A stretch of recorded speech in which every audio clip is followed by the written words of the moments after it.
Guys, dito sa gilid na ng bahay ng kalabasa ko. 3 puno lang ito. Iba yun nandun sa farm na malawak. Ito sa bahay ko lang to. Yung ulan ko. Yan lang yan, wala na yan dyan.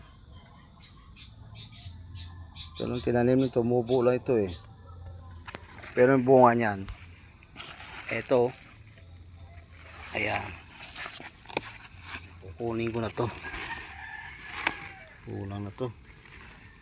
Pwede na. Nasa farm doon. Yun. Sinipa. Bigat na. Mga 4 na kilo siguro to. 5 kilo. Sige.